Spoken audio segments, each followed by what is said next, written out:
moom incha allah rabi di la jaajëfal lu bare bari. jërëjëf merci merci. voilà donc gars yi nee nañ dama appuyer ci zoom bi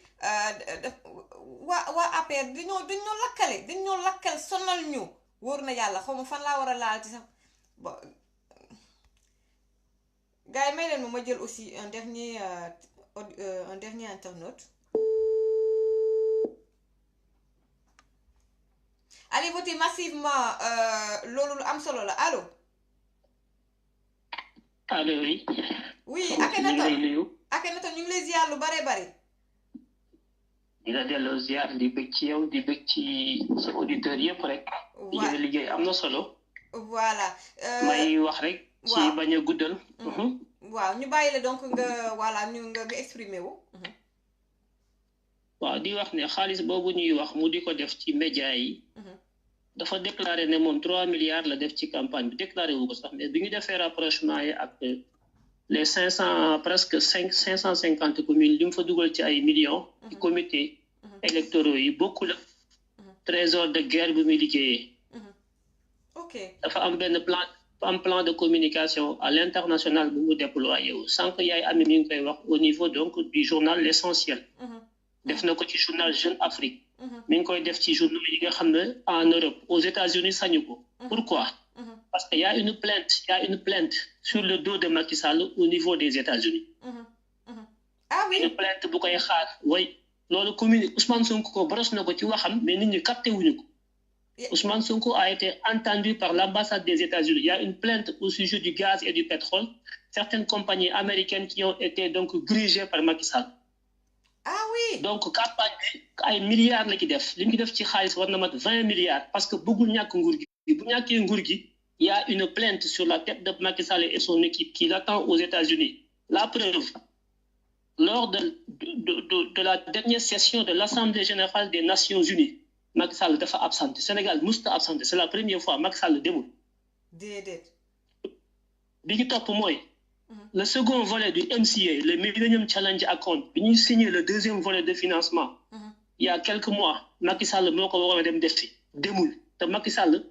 case de santé sax fi ñu toll nii bu ñu koy inauguré bu dem taxaw bi gis nga Paris bi ñuy joxe xaalis bi dafa ñëw ànd ak ñëpp mais bi américain yi di financer le second volet du MCA Boun Abdallah Dionne la yónni États-Unis Macky Sall sañatul teg tànkam États-Unis kooku il faut Sénégalais yi xam ko. ay li nga wax garaaw na loolu mooy benn. ñaareel bi mooy licence yi nga xam ne daf ko foqati ci over du tender jox ko BP ak Total tout dernièrement bi mu koy nangu avant mu koy jaay Total ak BP dafa yónni ministre des affaires étrangères Mankeur Ndiaye yónni ko Russie Mankeur Ndiaye dem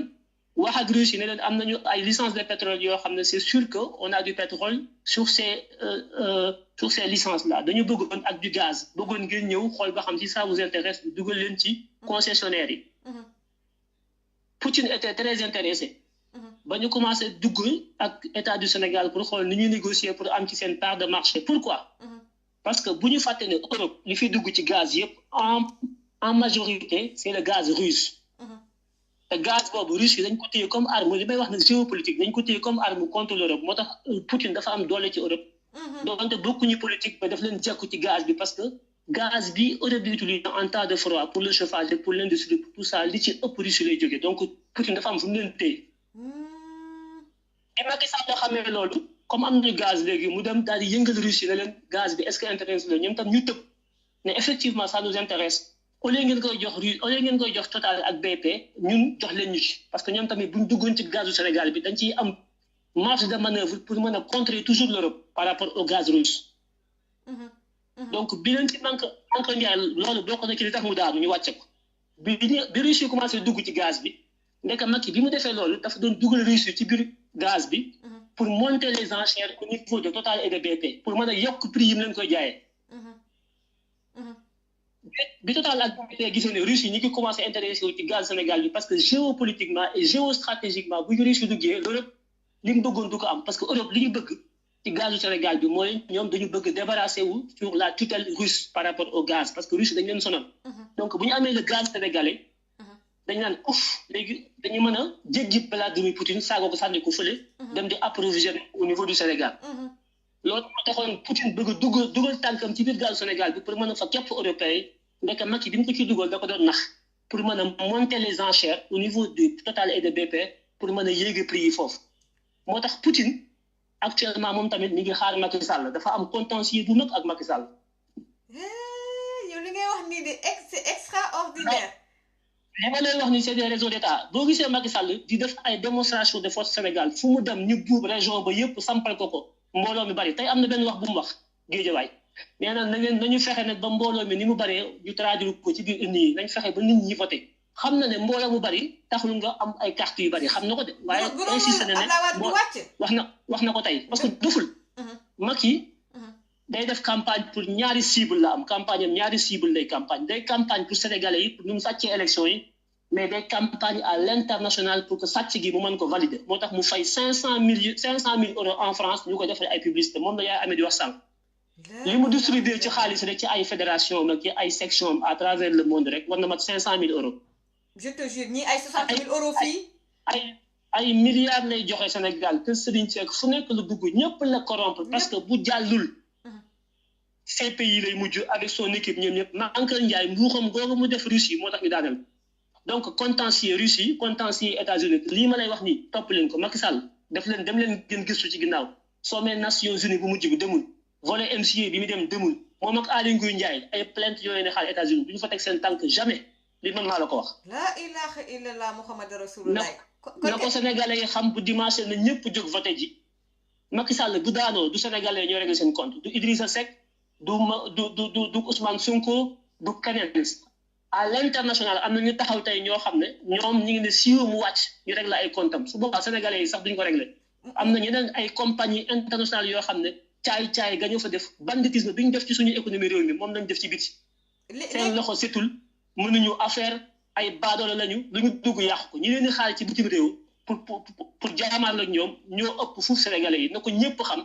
li may tëjee mooy bu dimanche lii may wax ku ko dégg na nga teel a jóg parce que am nañu taxaw ci biti américains yi ñu ngi surveiller élection yi lu Sénégal yëpp xamul les américains ñoo ñu gën a xam fu réew mi toll ñoo gën a xam fi Macky Sall jóge benn Allemagne yi ñu ngi surveiller élection yi au Sénégal mais nag ñooñu mënuñu ñoo defal dara lu dul ñu fépp ñun jóg taxaw ñoom ñu fekk si ñu bu ñu jógul voter massivement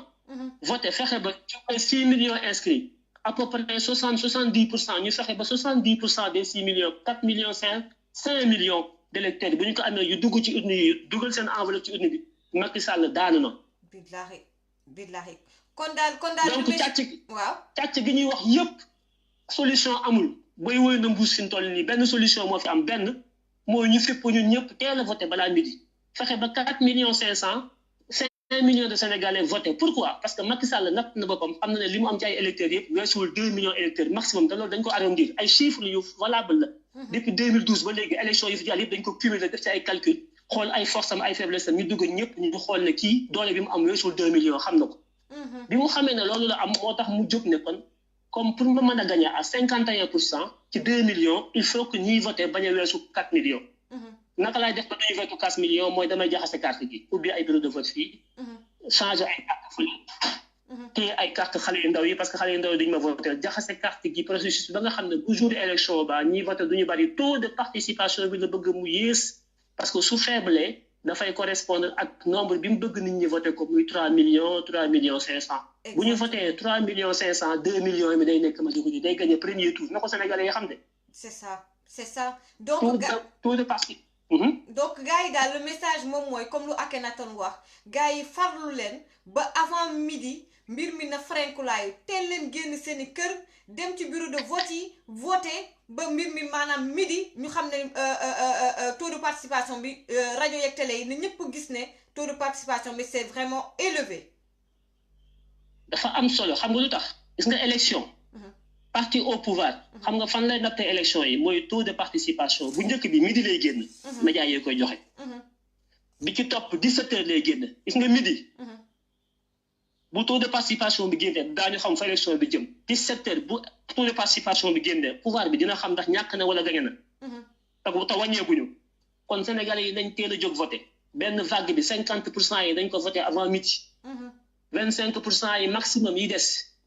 dañ ko voté avant 17 heures muy 75% ci 6 millions d'électeurs su fekkee carte yëpp génn na 95% yi Aly Ngouille Ndiaye di wax c'est pas vrai carte yi li ñu ko distribué matul 60% parce que ñoom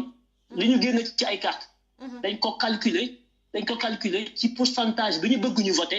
te pourcentage bi ñu bëgg ñu voté mi ngi aju ci seen force yi ñu am pour mën a jàll premier tour 2 millions la ñu am 2 millions la ñu am 2 millions yooyu lan mooy tax ñu mën a jàll ci 2 millions yi mooy ñu am électorat bu voté effectivement à 4 millions. kon ñoom li ñu génn ci ay cartes 4 millions la li ñu distribué carrément 4 millions la li ñu defar sax ci ay cartes. Il y a 2 millions 600 000 cartes yoo xam ne defaruñ ko parce que bu ñu ko defaroon duñu falu. c'est ça. te ci biir 2 millions yooyu jeunes ñoo ci bari donc li ñu distribué ci cartes yëpp Aly Ngouille Ndiaye li muy wax yëpp ci 4 millions yi nga def le rapport 4 millions sur 6 millions 600 tu as le pourcentage de cartes fabriquées laa la wax. te pourcentage de cartes fabriquées boobu distribué wuñ lépp am na loo xam ne téye nañ ko am na loo xam ne amul am na ay erreur am na yoo xam ne mi ngi ci lieu de retrait yi jot kenn jotu ko ci ba léegi kon nañu jàpp ne jour élection yi dimanche liy voté dëgg te nañu yor seen carte du mat 3 millions 500 te 3 millions 500 yooyu même bu ñu voté woon massivement aujourd'hui moom Macky Sall su consolidé 1 million 500 2 millions électeurs su ko consolidé pousse la ñu dem voté ji bu ñu ko voté lee te trahiruñ ko parce que mën nañ ko trahir dana ci am ay taux boo xam ne entre 2 et 5% yoo xam ne ay vote sanction la ci moom lay jógee mais loolu lépp bu ko liggéeyee ba loolu jàll mën na gagné premier tour bu nit ñi naagu de. waaw. naagu nañu voté ji massivement Macky ba mu commencé sàcc booba ñun feraguñu. loolu la Abdou Mbaye wax sànq nee na ba mu commencé mbir mi du tey. c'est en amont ba mu commencé sàcc benn moyen mooy ñëpp jóg dégg wax ji tas ko ñëpp dem voté ji teel a voté ji boobu arme lañ fi desee ku fi nekk di nelaw naan damay xaar ba añ ba noppi damay naan ataaya damay sieste wala nga dem ci sa bureau de vote ñooy la du fii fayal la nga naan tàyyi naa ko damay dem ñibbi man dama ci sonn ku ko ci def da nga ko rik ndax Macky bu jàllee ak compagnie pétrolière gaz yi dañ koy def benn prince héritier comme Ali Bongo comme Congo comme feneen ak feneen buur France ak Angleterre ñoom BP Total ku falooti Sénégal ñoo lay fal bu ñu xasee ba farenku laaye ba jàll ba Macky jàll ku fay falatu ñoo lay fal ndax xaalis ba fay génn pétrole bi gaz bi ku ñu bëgg la ñuy fal kenn du fa falu te neexu leen loolu mooy lobby yi ñuy wax. d'accord Sénégalais yi dañ ko xam. jàllale ko ci village def ci ay audio wax ko nit ñi mag ñi suñu papa yi suñu yaay ñu xam ko suñu avenir doom mi moo tax ñuy sonn mais mag ñi kenn waxatul seen i wax. am na solo en tout cas maa ngi lay ziar lu bari man aussi maa ngi kontaan bu baax a baax Akhenaton xam naa dinañ gën a jokkoo ndax li nga fi wax am na solo lool merci beaucoup Akhenaton nuyu ma mbokk yëpp ñoo ngi ziar ñëpp di nuyu ñëpp di wax ñëpp ba dimanche incha allah jërëjëf Mati merci beaucoup voilà donc di remercier aussi yaay Ami Diop ndeysaan la Lyon xalifis pur et dur di remercier di wax Arona Niang ñu ngi lay wax toutes nos condoléances maa ngi bàyyi sa benn commentaire frère moom moo génn àdduna di nuyu aussi Seck Mamadou Seck docteur Seck bu PDS di remercier également sama réalisatrice de choc également Fifita maa ngi lay remercier lu bari du fond du cœur Fa Diallo toute la team également Koulim Dioum yéen ñëpp maa ngi leen di gërëm di leen sant di jégalu nag xam nga boo nekkee live donc voilà donc man sama